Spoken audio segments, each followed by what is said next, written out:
right, this is a quick little install guide and review VR tuned piggyback ECU, controller box here.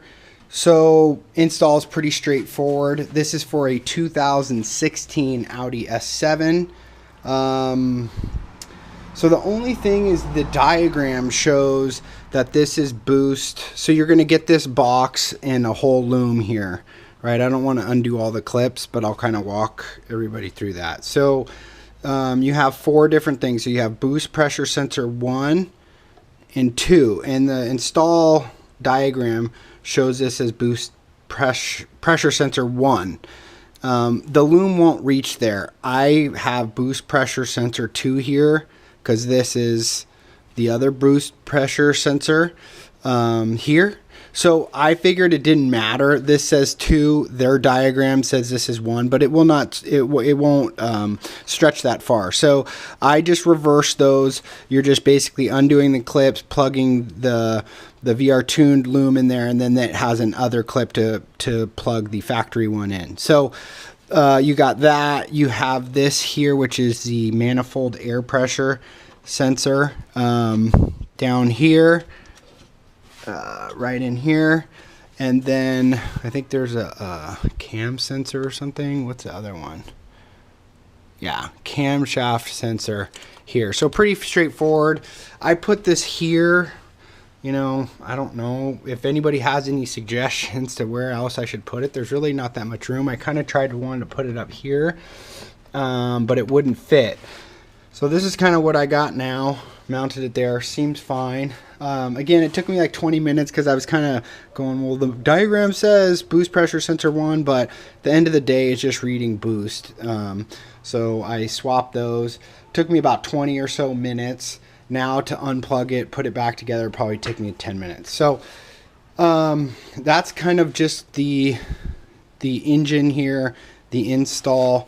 So it comes with on dial 6 here, but in reality, when I finally got into the directions, 91 to 93 octane is settings 0 through 4, and then 95 and above is settings 5 through 9.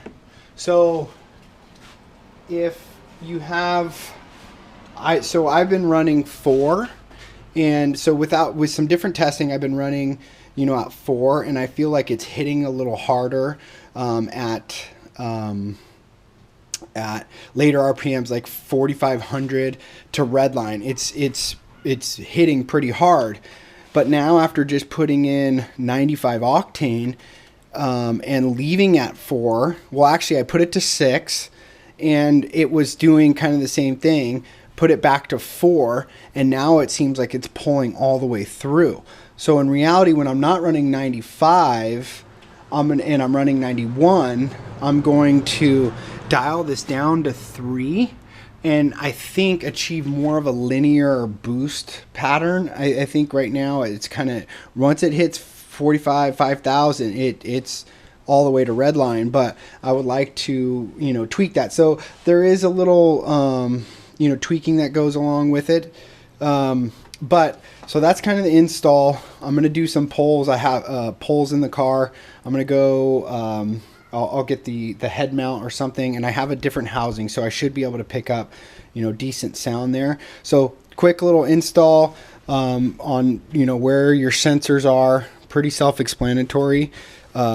So let's go on a ride and see what happens.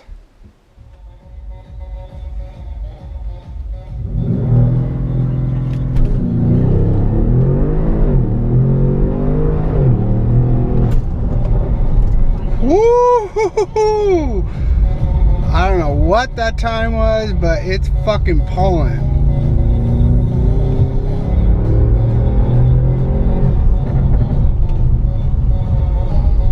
I'm trying to do everything at once. The freaking GoPro and the lap timer.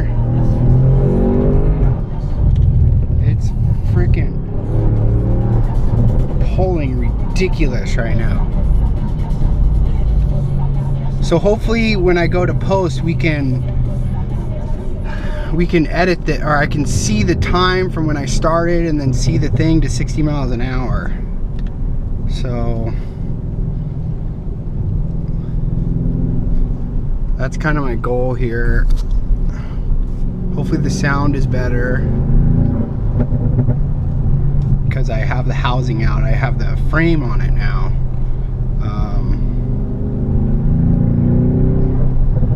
Let's try no window down.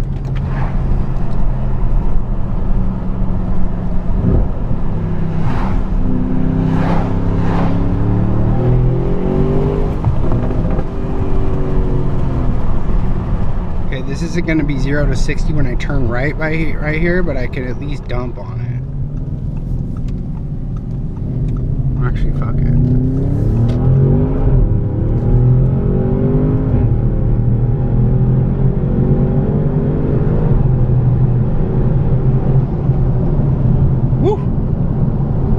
Quick jaunt.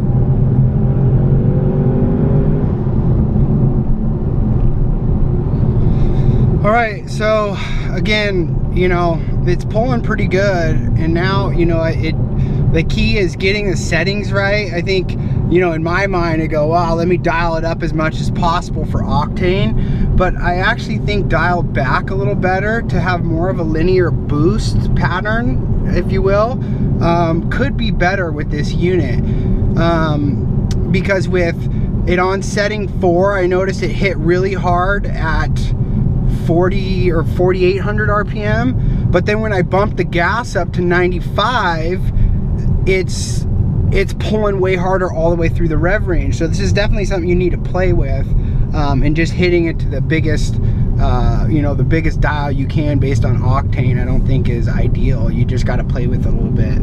So anyways, that's kind of my, hopefully we can piece together some, yeah, baby, some footage and see what the 0 to 60 is. I'll be curious to that.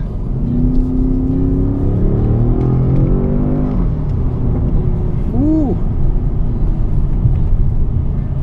Try out a little different angle here. It's hard to get the suction cup in that, you know, to get through the steering wheel to see the gauges right.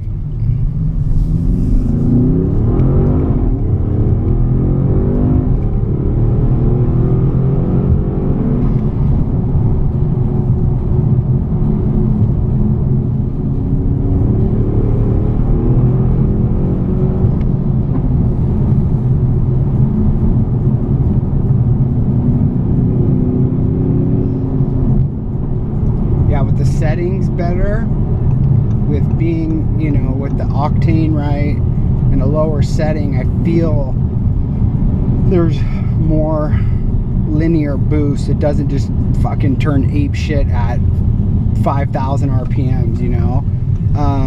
So I think a tune like this could be, you know, good for people who have the TD1 worry. And, you know, it's not detectable. You take it off for service. I went through the kind of install, super easy, taking it off, same kind of thing. So, you know, it could be interesting. We'll see how this looks in post, but maybe it can give you guys a little, a little heads up.